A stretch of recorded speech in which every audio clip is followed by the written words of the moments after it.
నమస్తే, welcome to Magadha news. This is Lakshmi. Magadha నినాదం ఇంటింటికో గోవు. ఇక టాపిక్లోకి వెళదాం. 3 దేశాలు 3 రకాలుగా మాట్లాడుతున్నాయి ఈ యుద్ధం విషయంలో అనేది మనం నిన్న మాట్లాడాం. అలాగే జియో పాలిటిక్స్లో ప్రపంచంలో అనేక దేశాలు అమెరికా, ఇజ్రాయిల్ కలిసి ఇరాన్ మీద చేస్తున్న యుద్ధాన్ని డైరెక్ట్గా కాకపోయినా ఇండైరెక్ట్గా వ్యతిరేకిస్తున్నాయి. ఇంటర్నల్గా చాలామంది ప్రజలు వ్యతిరేకిస్తూ ఉన్నారు. భారత్లో కూడా అలాంటి మిక్స్డ్ స్పందనే ఉంది. నిజానికి ముస్లిం దేశం అయినప్పటికీ కూడా ఇరాన్ వైపు సానుభూతి భారతదేశంలో ఎక్కువగా పెరుగుతూ వచ్చింది. అలాగే ఇదే ఇరాన్ మీద సానుభూతి అమెరికాలో కూడా ఉందా? అసలు అమెరికా ప్రజలేమనుకుంటున్నారు? అమెరికాలో ఉన్న గవర్నమెంట్ ఏమనుకుంటోంది? గవర్నమెంట్లో ఉన్న పెద్దలు ఏమనుకుంటున్నారు? అలాగే అదే అమెరికాలో ఉన్న ప్రతిపక్ష పార్టీగా ఉన్న డెమోక్రటిక్స్ ఏమనుకుంటున్నారు? దీనికి సంబంధించి ఇవాళ ఎపిసోడ్లో చూద్దాం. అమెరికా ఇరాన్ మీద ఎవరి కోసం యుద్ధం చేస్తుంది అనే దాని మీద క్లారిటీ లేదు. చమురు కోసమా, పాత పగ కోసమా, లేదు అంటే ఇజ్రాయెల్ కోసమా అనే దాని మీద క్లారిటీ లేదు. నిజానికి అమెరికాలో ఏ ప్రెసిడెంట్ వచ్చినప్పటికీ కూడా అది ఇజ్రాయెల్కి అనుబంధంగా మాత్రమే, జూయిష్లకు అనుబంధంగా మాత్రమే, జూయిష్ని సాటిస్ఫై చేసే విధంగా మాత్రమే అమెరికా రాజకీయాలు నడపాలి. లేదంటే అక్కడ ఆ స్థానంలో అమెరికా ప్రెసిడెంట్ కూర్చోడు. ఇది వాస్తవం. దీన్ని గతంలో మగధా న్యూస్ చెప్పడం కూడా జరిగింది. ఈ నేపథ్యంలో ఇప్పుడు ట్రంప్ పైన వస్తున్న వ్యతిరేకత ఏ స్థాయిలో ఉందో మాట్లాడదాం. ముఖ్యంగా ట్రంప్ మీద డెమోక్రాట్స్ అంటే ప్రతిపక్షంలో ఉన్న డెమోక్రాట్స్ చాలా సీరియస్ అవుతున్నారు. దీన్ని రాజకీయంగా కాకపోయినా మానవతా హృదయంతో ముందుగా ఆలోచించాలి. ఇరాన్ మీద చేస్తున్న యుద్ధం ఎవరి కోసం చేస్తున్నారు? అమెరికా అభివృద్ధికి ఏమన్నా ఇది ఉపయోగపడుతుందా? అమెరికా పతనానికి ఉపయోగపడుతుందా? ట్యాక్స్ పేయర్లుగా అమెరికన్లు కట్టిన డబ్బంతా తీసుకెళ్లి యుద్ధంలో ఎందుకు తగలేస్తున్నారు అంటూ డైరెక్ట్గా సూటిగా అనేక సందర్భాల్లో అడుగుతున్నారు డెమోక్రటిక్ పార్టీ నాయకులు. అలాగే అమెరికన్ కాంగ్రెస్ స్టాండింగ్ కౌన్సిల్ నుంచి పీటే ఎగ్జిత్ కూడా దీని మీద సీరియస్ అయ్యారు. యుద్ధం ప్రారంభమైన వారం రోజులకే ట్రంప్కి కాల్ వచ్చింది. యుద్ధం ప్రారంభమైన వారం రోజులకే ట్రంప్ను పిలిపించి మాట్లాడడం జరిగింది.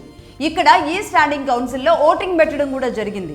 ఈ నేపథ్యంలో జస్ట్ ఒక 2% తేడాతో, అంటే ఇద్దరు ట్రంప్ వైపు నిలబడడం వల్ల మాత్రమే అక్కడ ట్రంప్ నిలబడగలిగారు.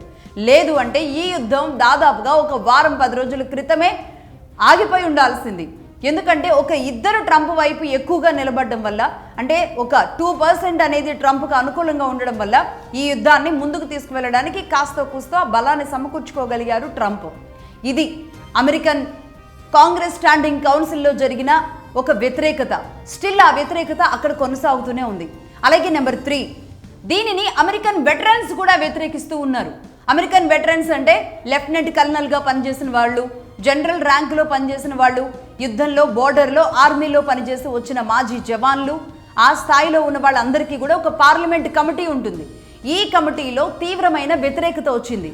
ఏకంగా అక్కడ ఒక మాజీ కల్నల్, లెఫ్టినెంట్ కల్నల్ స్థాయిలో ర్యాంకులో పనిచేసి వచ్చిన వ్యక్తి ఇది తప్పు, ఇది అసంబద్ధం, ఇది చేస్తున్నది అమెరికాకి మంచిది కాదు, శ్రేయస్కరం కాదు అని ఆయన ఓపెన్గా బాహాటంగా అరుస్తూ పార్లమెంట్ కౌన్సిల్లో మాట్లాడితే అక్కడున్న మార్షల్స్ ఆయన్ని లాక్కుని వెళ్ళిపోయిన పరిస్థితి ఉంది. అంటే ట్రంప్ ఇక్కడ విజయం సాధించాను అనుకున్నారే కానీ పూర్తి వ్యతిరేకత అటు అమెరికన్ కాంగ్రెస్ కౌన్సిల్లో కానీ ఇటు పార్లమెంట్ కౌన్సిల్లో కానీ ఇదే వ్యతిరేకతని మూటగట్టుకుంటూ వెళుతున్నారు. అమెరికన్ వెటరన్స్ కూడా దీన్ని తీవ్రంగా వ్యతిరేకిస్తున్నారు. అంటే అమెరికన్ సోల్జర్స్ ప్రాణాలు, అమెరికా సంపద మొత్తం ఆవిరైపోతున్నాయి ఈ యుద్ధం కారణంగా అనేది వీరంతా ఆరోపిస్తున్నారు. మాజీ కల్నల్స్గా పనిచేసిన వాళ్ళందరూ వ్యతిరేకించడానికి కారణం, మెయిన్ రీజన్ ఇదే.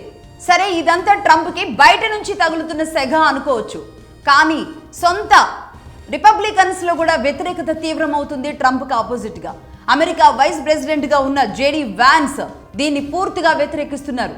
ఇద్దరి మధ్య, అమెరికా ప్రెసిడెంట్కి అమెరికా వైస్ ప్రెసిడెంట్కి మధ్య భయంకరమైన అగాధం ఈ యుద్ధం కారణంగా వచ్చింది అనేది రిపబ్లికన్స్ మాట్లాడుకుంటున్నారు. ఇదే పెద్దదైతే కనుక రిపబ్లికన్స్ పరిస్థితి వేరుగా మారుతుంది. ఖచ్చితంగా వైస్ ప్రెసిడెంట్ వైపు అందరూ నిలబడితే కనుక ట్రంప్ ప్రెసిడెంట్గా దిగిపోవాల్సిన పరిస్థితి వచ్చినా ఆశ్చర్యపోని అవసరం లేదు. అంటే సొంత పార్టీ నుంచి, రిపబ్లికన్స్ నుంచి కూడా తీవ్రమైన వ్యతిరేకత మూటగట్టుకుంటున్నారు ట్రంప్ ఇక్కడ. ఇదంతా ఇలా ఉంటే మరొక వైపు అమెరికన్ ఫెడరల్ కోర్టులో కూడా ముట్టికాయలు పడుతున్నాయి ట్రంప్కి. కోర్టులకు ఎక్కుతున్నారు ఇప్పుడు ప్రస్తుతానికి ఆర్మీ జవాన్లుగా ఉన్న కుటుంబ సభ్యులు. తమ వాళ్ళ ఫోన్లు పనిచేయట్లేదని, వాళ్ళు ఎక్కడున్నారో కూడా ఆచూకీ లేకుండా ఉందని, మీరేమో మరణాల సంఖ్య కేవలం 30 అని మాత్రమే చెబుతున్నారని, మరి అలాంటప్పుడు మా వారంతా ఏమయ్యారు, మా వాళ్ళంతా ఎక్కడున్నారు అని అడుగుతూ వారి కుటుంబ సభ్యులు కోర్టులకు వెళుతున్నారు. కోర్టుల్ని ఆశ్రయిస్తూ ఉండడం వల్ల కోర్టులు కూడా ట్రంప్ని ఇక్కడ ప్రశ్నిస్తున్నాయి. అసలు ఏం జరుగుతుంది అనే విషయాన్ని పూర్తిగా డీటెయిల్స్ ఆధారాలతో ఇమ్మని ఇప్పటికే అమెరికన్ ఫెడరల్ కోర్ట్స్ నుంచి ట్రంప్కి ఆదేశాలు వచ్చిన నేపథ్యంలో ఆ రిపోర్ట్ తయారు చేసే పనిలో ప్రస్తుతానికి యంత్రాంగం పనిచేస్తోంది. ముఖ్యంగా అక్కడున్న ఇంటెలెక్చువల్స్, మేధావులు వీళ్ళంతా అడుగుతున్నది ఒకటే, అసలు అమెరికాని ఎవరు నడిపిస్తున్నారు? అమెరికాలో ఉన్న రాజకీయ పార్టీల ద్వారా వచ్చిన ట్రంప్ లాంటి అధ్యక్షులు నడిపిస్తున్నారా, లేదు అంటే ఏఐ ప్యాక్ నడిపిస్తుందా అన్న విషయాన్ని ఓపెన్గానే అడుగుతున్నారు కొంతమంది మేధావులు. AI pack, America Israel political affairs committee. ఈ ఏఐ ప్యాక్ ద్వారా అంటే ఇజ్రాయెల్ సంతోషం కోసం, ఇజ్రాయెల్ కోసం మాత్రమే అమెరికా ఒక బానిసలాగా పనిచేసేలాంటి పరిస్థితికి వెళుతుందా? అమెరికా కంటే ఒక సొంత ఆలోచనలు ఏవీ లేవా? ఇజ్రాయెల్ కోసం మాత్రమే పనిచేయడం, జూయిషుల కోసం మాత్రమే పనిచేయడం వెనుక ఉన్న ఆంతర్యం ఏంటి అంటే, మనం గతంలో ఎర్ర జర్నలిజంలో అనేక ఎపిసోడ్లు చెప్పుకుంటూ వచ్చాం. డీప్ స్టేట్ పాలిటిక్స్లో భాగంగా ఈ జూయిష్, ఈ ఇజ్రాయిలియన్సే ఎలా శాసిస్తూ ఉంటారు, అమెరికా కూడా ఒకరి చేతిలో కీలు బొమ్మే అని నేను గతంలో చెప్పడం జరిగింది కదా. అలాంటి విషయాలు ఇంకా కూలంకషంగా ఇజ్రాయెల్ విషయాలు మళ్ళీ చెప్పినప్పుడు నేను ఈ విషయాన్ని ఇంకా కూలంకషంగా చెప్పే ప్రయత్నం చేస్తాను. అయితే ఈలోపుగా ఇక్కడ ఏఐ ప్యాక్ చేతిలో అమెరికా అధ్యక్షుడు బందీగా ఉన్నారు, అమెరికా కూడా బందీగా ఉంది.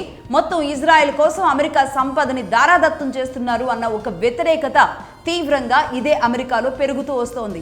అలాగే ఒక్క ఇరాన్ యుద్ధం మాత్రమే కాదు, గతంలో జరిగిన ఇరాక్ కావచ్చు, ఆ తర్వాత ఆఫ్ఘనిస్తాన్ కావచ్చు, ఆ తర్వాత వియత్నాం కావచ్చు, క్యూబా కావచ్చు, ఎన్ని ఏళ్ల క్రితమైనా ఏ ప్రెసిడెంట్కైనా ఇదే సెగ అమెరికా నుంచి, అమెరికా ప్రజల నుంచి, అమెరికా ప్రతిపక్ష పార్టీల నుంచి, అమెరికా కోర్టుల నుంచి తగిలింది. ఎందుకంటే యుద్ధం కోసం, ఎవరి సాటిస్ఫాక్షన్ కోసం యుద్ధాలు నడుపుతున్నారు. ఈ యుద్ధాల వల్ల వనగూరేది ఏమిటి, అమెరికా సంపద మొత్తం ఆవిరి చేయడానికి ఎందుకు యుద్ధాలను ఎంచుకున్నారు అని ఇదే అమెరికాలో ఉన్న అమెరికన్స్ నుంచి తీవ్రమైన వ్యతిరేకతను మూటగట్టుకోవడం అధ్యక్షుల వంతు అవుతుంది. ఎవరొచ్చినా రెడ్డొచ్చే మొదలే అన్నట్టుగా ఎవరొచ్చినా ఈ యుద్ధం వైపే ఆ అధ్యక్షులు మళ్ళుతారు తప్పితే, ఆఖరికి అమెరికా ప్రెసిడెంట్గా బాధ్యతలు తీసుకున్న తర్వాత ట్రంప్ నేనే యుద్ధాలని ఆపుతూ ఉన్నాను, ఇటు పాకిస్తాన్ దగ్గర, అటు ఉక్రెయిన్ దగ్గర, అన్నిటి దగ్గర నేనే చర్చలు జరుపుతున్నాను అంటూ హడావుడి చేసి ఏకంగా ఆయనకి నోబెల్ పీస్ ప్రైజ్ ఇవ్వాలి అని కూడా ఆయన అసలు దానికి ఒక శిలాఫలకాన్ని కూడా ఏర్పాటు చేసుకోవడానికి కూడా సన్నద్ధమైపోయిన పరిస్థితి దగ్గర నుంచి ఇప్పుడు స్వయంగా 2 రోజుల క్రితమే స్వయంగా ట్రంపే ఒప్పుకుంటున్నారు, నాకు ఇంకా నోబెల్ పీస్ ప్రైజ్ రాదు అని. అంటే నోబెల్ శాంతి బహుమతి, శాంతి దూతగా ప్రపంచ దేశాలన్నింటినీ కూడా కొనియాడే అత్యద్భుతమైన బహుమతి తనకి దక్కాలి అని ఎదురు చూసిన ట్రంప్ మొత్తానికైతే ఇరాన్ యుద్ధంతో ఆ ఆశల్ని వదిలేసుకున్నట్టే చాలా స్పష్టంగా కనబడుతుంది. 2 రోజుల క్రితం స్వయంగా ఆయనే ఈ విషయాన్ని అటెంప్ట్ చేసినట్టుగా తెలుస్తుంది. రైట్, ఇదిలా ఉంటే అమెరికన్లు పూర్తిగా దీన్ని వ్యతిరేకిస్తున్న పరిస్థితి కనబడుతుంది. ఎంత సివియర్గా ఉందంటే, ఇప్పుడు నేను చెప్పినట్లుగా ప్రతి ఒక్కళ్ళు వెటరన్స్ దగ్గర నుంచి, ప్రతిపక్షాల దగ్గర నుంచి, సొంత పార్టీలో అది కూడా సొంత వైస్ ప్రెసిడెంట్గా తన నెక్స్ట్ ప్లేస్లో ఉన్న వ్యక్తి దగ్గర నుంచి పూర్తి వ్యతిరేకత, అలాగే ఆర్మీలో ఉన్న కుటుంబ సభ్యుల నుంచి కూడా వ్యతిరేకత వస్తున్న నేపథ్యంలో ట్రంప్ చాలా ఘోరమైన సిచ్యువేషన్లోనే ఉన్నారు అనేది వాస్తవం. అలాగే వీరంతా అక్కడున్న మేధావులు ప్రశ్నిస్తున్న కొన్ని ప్రశ్నలు కూడా చూద్దాం. అమెరికన్లు, అమెరికా ట్యాక్స్ పేయర్స్ ఇబ్బడి ముబ్బడిగా కట్టే ట్యాక్స్ల రూపంలో కట్టేది ఏదైతే ఉంటుందో ఆ సంపద మొత్తాన్ని తీసుకువెళ్ళి ఈరోజు ఈ విధంగా ఇన్ని బిలియన్ డాలర్లను ఎందుకు ఆవిరి చేస్తున్నారు అనేది ప్రజలు అడుగుతున్నారు.